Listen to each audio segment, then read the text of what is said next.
λεπτά.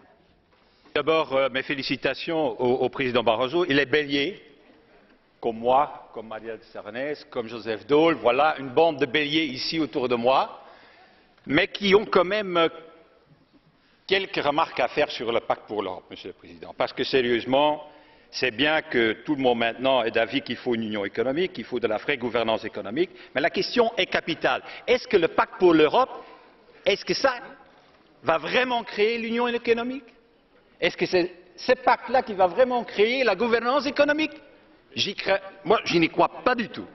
Et pour la simple raison que ce n'est pas la Commission qui est à la tête du processus, que ça reste quand même les États membres.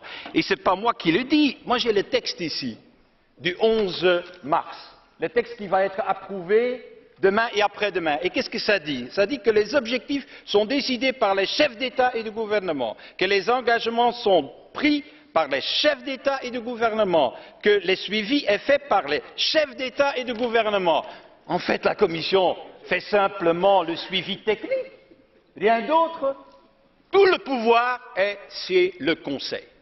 Et c'est ça qui a été la défaite de la stratégie de Lisbonne, et c'est ça qui va faire la défaite de cette stratégie. C'est pour ça, Monsieur le Président, je vous le demande encore une fois, bon, on va approuver ce qu'on va approuver pendant le week-end, mais préparez ensemble avec Monsieur Rehn le plus vite possible un vrai plan de gouvernance économique basé sur un acte communautaire qui donne tout le pouvoir à la Commission, qui se base sur une code de convergence, et mets-le sur la table du Conseil. Je sais bien, ils font dire non, ils disent toujours non, mais continuez la bataille avec nous et n'acceptez pas cette procédure et la proposition qui est sur la table pour le moment, parce qu'elle ne fera pas l'affaire et ça ne va pas stabiliser l'euro dans les prochains mois et les prochaines années. Ça, c'est ma première remarque que je voulais faire. Ma deuxième remarque, Madame la Présidente, c'est concernant les révoltes arabes et le suivi de la discussion qu'on a eue ici il y a une semaine. Je crois qu'il faut dire maintenant qu'on peut faire un premier bilan de l'action européenne. Et ce premier bilan est un peu, je dirais, mitigé. D'abord, au début, vous vous rappelez bien, on n'était en fait pas très enthousiaste de parler de ces révoltes arabes, parce qu'on disait « Ah, c'est du fondamentalisme islamique qui va nous arriver ». Première chose qu'on a fait dans les instances européennes.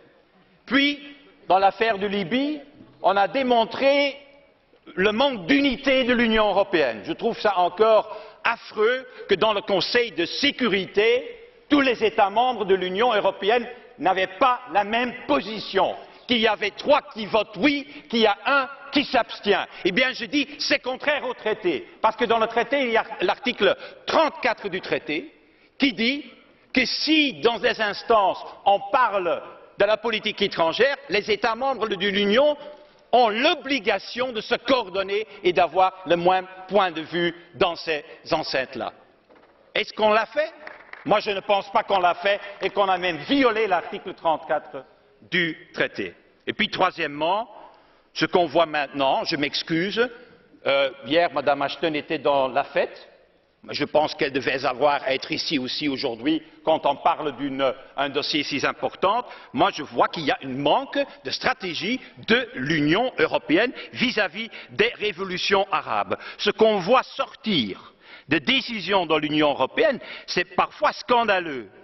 Vendredi, par exemple, devant la fête, ou c'était lundi devant la fête, M. Cooper, qui est quand même un des collaborateurs de Mme Ashton, il a même dit à un certain moment « Nous devons comprendre la situation à Bahreïn et que les autorités avaient raison de rétablir le calme et l'ordre au moment où 4 personnes ont été tuées et 200 blessées ». Est-ce que c'est ça la position européenne? Ou par exemple, pour vous donner un autre exemple, les ministres des Affaires étrangères de l'Union, ils se sont réunis lundi en Conseil des ministres des Affaires étrangères. Et qu'est-ce qu'ils ont dit?